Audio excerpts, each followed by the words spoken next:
Hey everyone, David C. Anderson here from the KnifeCenter, coming at you from Blade Show at the K-Bar booth. I have my good friend Ethan Becker here. How are you, sir? Good morning, boss. How are you? Very well, very well. And excited to talk about your new folder for our viewers here. Well, I'd like to talk about it too. The floor is yours, sir. All right. Well, when I was a kid, all the adults carried, in my neighborhood, all the adults carried, and well, all the kids carried pocket knives too. The working adults on the farms and stuff all had sod busters. And I noticed, even at a young age, that I was carrying cool shit and they were carrying stuff that worked. Useful stuff. Yeah. Useful stuff. Yeah.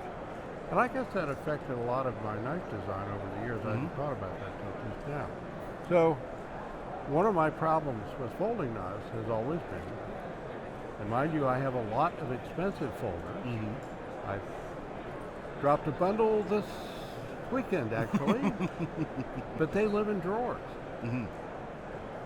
And as you know, you and I both carry Swiss Army knives a lot. Every day. Every day. If I leave my bedroom and I have pants on, I have a Swiss Army knife in my left front pocket.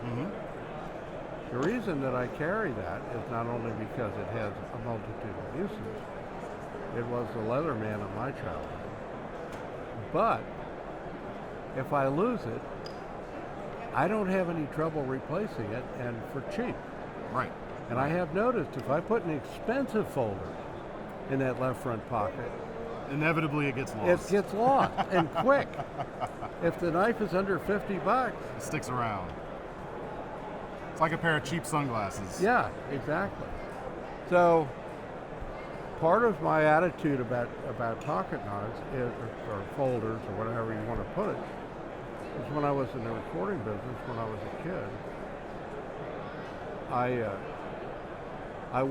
I consumed a tinker every year. Consumed, you say? Yeah, I just wore it out. Okay. I wore the scissors out. I used it to cut coax netting, all that stuff. So I had an attitude about pocket knives was, don't get too attached to it. It's like fine crystal. Eventually it's going to go away on you, and if you're emotionally involved in something you carry every day, you're going to get hurt.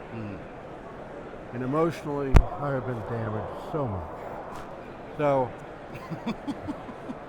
So this thing is it's a simple, uncomplex blade, which has a skinning, a nice skinning belly here, has a little bit of a point, and it's designed to cut stuff.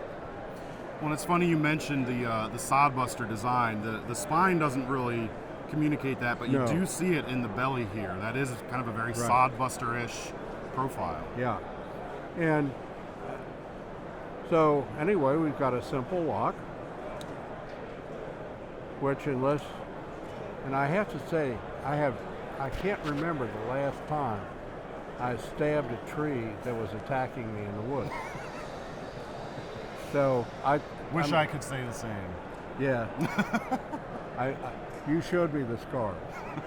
So anyway, a nice big Beckerish handle. It is it's the same size as the mid-size knives, like the BK40 and 18. Right. Yeah. Yep. Just about. And as a result, you can use it for a long time. The clip is a wire, and one of the things wire does is give you nice round edges that don't catch on things and don't hurt your hand. And we've got this set up so you can carry a tip up, tip down, right hand or left hand. And it's a nice, good, solid clip. And I've been carrying this one for about 6 months. It's under $50, so I haven't lost it. And theory holds. It goes. It works. Now you were saying something to me about the material they're using for these spring pocket clips. They're supposed to be 17-4 PA. Okay. Most 17-4 will give you over 1 million cycles.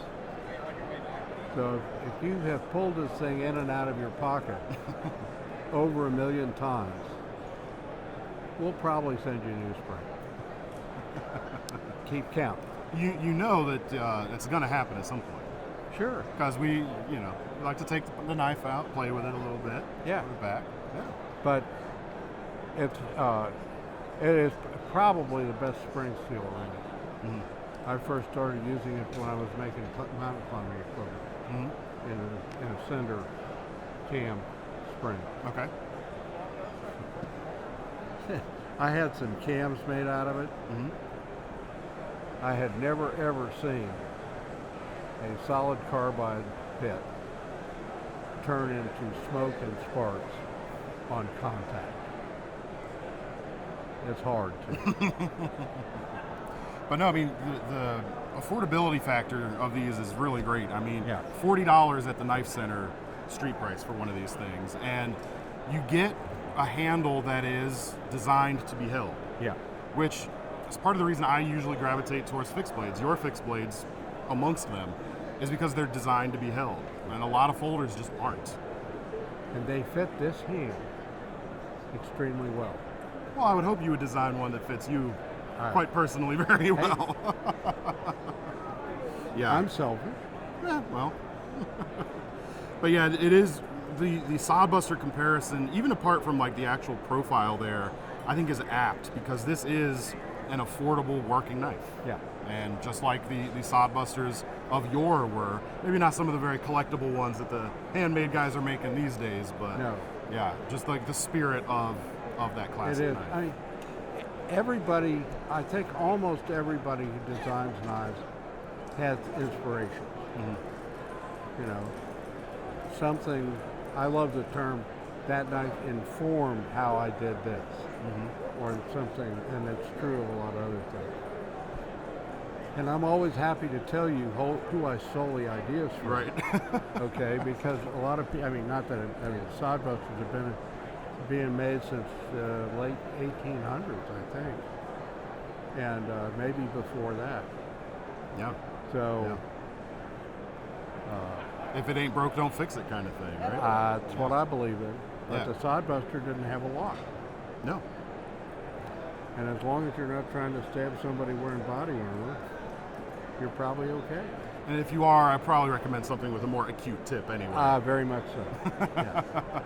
Excellent, excellent. Well, Ethan, thank you so much for taking us behind the scenes a little bit on that.